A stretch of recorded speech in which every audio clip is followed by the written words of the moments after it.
Welcome, बहुत बहुत स्वागत है आपका सरकारी सिलेबस यूट्यूब चैनल पर। और आज एक बड़ी ही इंपॉर्टेंट और बड़ी ही अच्छी वैकेंसी आ रखी एनडीए की। एनडीए का मतलब नेशनल डिफेंस एकेडमी।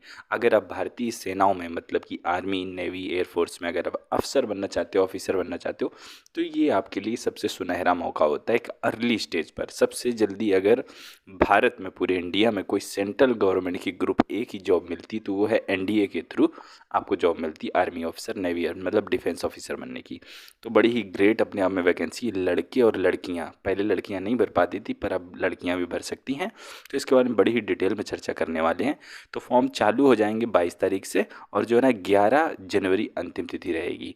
तो इसके अलावा और कई जानकारियां हैं, जैसे कि सिलेबस वगैरह क्या होता है, एग्जाम पैटर्न, कुछ और इंपॉर्टेंट डेट्स आपकी, ठीक है, सिलेक्शन प्रोसीजर आपका क्या रहेगा, फॉर्म फीस कितनी है, ठीक है, एजुकेशन क्या होनी चाहिए, सारी बातें हम एक एक करके डिस्कस करते हैं।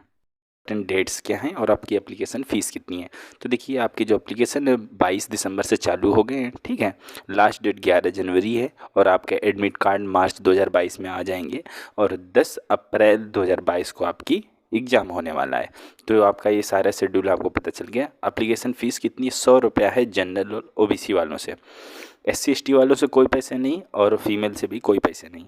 तो जनरल OBC के जो लड़के हैं वो 100 रुपये देंगे, बाकी कोई भी कैंडिडेट इसमें कोई फॉर्म फीस नहीं लग रही है, ठीक है। और आपकी एज लिमिट देख सकते हैं आप, आपकी 2/7/2003 से 1/7/2006 के बीच में आपकी उम्र होनी चाहिए। तो ये उम्र सीमा की बात हो गई। अब हम थोड़ा सा और देखते हैं कुछ ज़रूरी जानकारियाँ, जैसे कि थोड़ा सा यहाँ देखेंगे कि वैकेंसी किस में कितनी है। तो देखिए, वैकेंसी दो भागों में बटी है, एक तो एनडीए के लिए और दूसरी नेवल एकेडमी के लिए, ठीक है, जिसे आप 10+2 कैडेट एंट्री भी बोलते हैं। तो एनडीए के लिए जो है उसमें आर्मी, नेवी, एयरफोर्स तीनों के अगर हम देखें तो आर्मी के लिए 208 वैकेंसी हैं, जिसमें 10 लड़कियों के लिए हैं। नेवी में टोटल 42 वैकेंसी है, जिसमें 3 लड़कियों के लिए हैं। एयरफोर्स में देखेंगे तो एयरफोर्स को 3 भागों में बांटा गया है वैकेंसियों को। एक तो फ्लाइंग वैकेंसी, जिन्हें आप पायलट कहते हो, पायलट बनना चाहते हैं एयरफोर्स में, तो वो फ्लाइंग ब्रांच होती है। तो फ्लाइंग ब्रांच में टोटल 92 वैकेंसी, जिसमें 2 फीमेल के लिए हैं। ग्राउंड ड्यूटी टेक में एक टेक्निकल होता है, एक नॉन टेक्निकल। तो जो टेक्निकल में है उसमें 18 में 2 वैकेंसी लड़कियों के लिए हैं, और ग्राउंड ड्यूटीज़ की टोटल 10 वैकेंसी है, जिसमें 2 वैकेंसी लड़कियों के लिए हैं। तो ये वैकेंसियों का थोड़ा सा बंटवारा हो गया। और नेवल एकेडमी के लिए 30 वैकेंसी। इस तरह टोटल वैकेंसी जो बनी एनडीए के लिए पूरी, वो 400 वैकेंसी इस बार निकाली गई। और हर साल करीब इतनी ही वैकेंसी आती है, कभी 410 आ जाती, 420 आ जाती, कभी 400 रह जाती। तो इतनी वैकेंसी 7 बार आती है, ठीक है। तो ये एनडीए 1 2022 के लिए वैकेंसी हो गई। अब हम थोड़ा सा और देखते हैं। अब हम एजुकेशन क्वालिफिकेशन के बारे में देखेंगे। देखिए, अगर आप आर्मी में जाना चाहते हो एनडीए के थ्रू, तो आपको कक्षा 12 पास होना ज़रूरी है, बस। किसी भी सब्जेक्ट से, कला, साहित्य, विज्ञान, जिससे भी हो, और कितने भी नंबर हो, सिर्फ पास होना ज़रूरी है, ठीक है। आप पहली लाइन देखिएगा, for army wing of national defence academy, सिर्फ पास होना 12th। अगर आपको एयरफोर्स और नेवी में जाना है तो आपको कक्षा 12 पास होना चाहिए, वो भी PCM से, मतलब फिजिक्स, केमिस्ट्री, मैथ से। तो आप जो है ना एयरफोर्स और नेवी में जा सकते हो, ठीक है।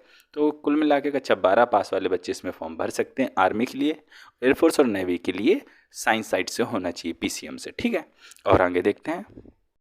अगर आपको इस वैकेंसी से रिलेटेड कोई प्रॉब्लम होती है, फॉर्म भरने से रिलेटेड, या कोई भी क्वेरी होती है, तो यूपीएससी ने अपने फ़ोन नंबर दे रखे हैं, आप इनसे डायरेक्ट संपर्क कर सकते हैं। मैं यहाँ पर हाईलाइट कर रहा हूँ, आप ये फ़ोन नंबर लिख लीजिए। अगर आपको किसी भी तरह का गाइडेंस चाहिए, डायरेक्ट यूपीएससी के नंबर है, सुबह 10 बजे से शाम के 5 बजे तक फ़ोन करके गाइडेंस ले सकते हैं, चीज़ों के बारे में जान सकते हैं, ठीक है। तो ये ज़रूरी चीज़ें रहती हैं, आप जान सकते हैं। आगे देखते हैं।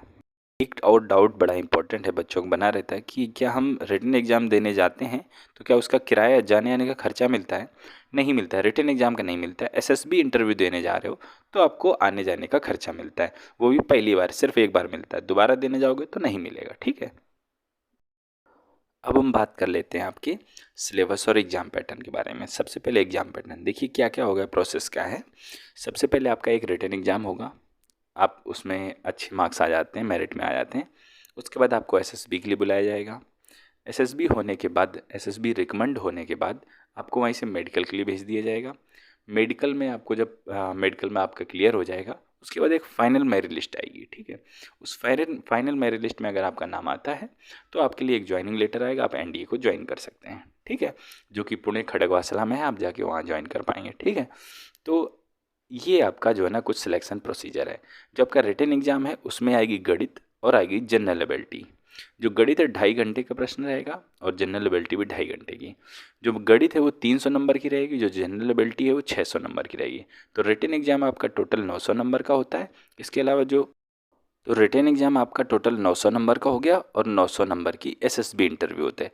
तो टोटल जो मार्क्स बने फाइनल मेरिट लिस्ट के वो बने 900 + 900 1800 नंबर।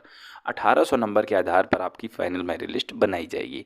मैं आपको बताऊं कि बहुत ज़्यादा परसेंटेज की रिक्वायरमेंट नहीं आती है। अगर आप 1800 में से आपके जो है ना 1000 के आसपास नंबर आते हैं, मतलब 50 से 60% के आसपास आ जाते हैं, तो आपके सिलेक्शन के चांसेस बहुत ज़्यादा हो जाते हैं। ठीक है, अब देखिए इसका डिटेल सिलेबस पर देखने के लिए आप जा सकते हैं www.sarkarisyllabus.com। ठीक है, इसके अलावा जो आपको 10 साल के अगर आपको पेपर देखने हैं तो आप sarkarisyllabus.com पे ही ओल्ड पेपर्स देख सकते हैं, सर्च कर सकते हैं, मिल जाएंगे आपको। ठीक है, एनडीए खड़गवासला की फ़ीस कितनी है वो भी आप जान सकते हैं, जो ना वहीं पर आपको जो ना sarkarisyllabus.com पर लिंक मिल जाएगा, वो भी देख लीजिएगा।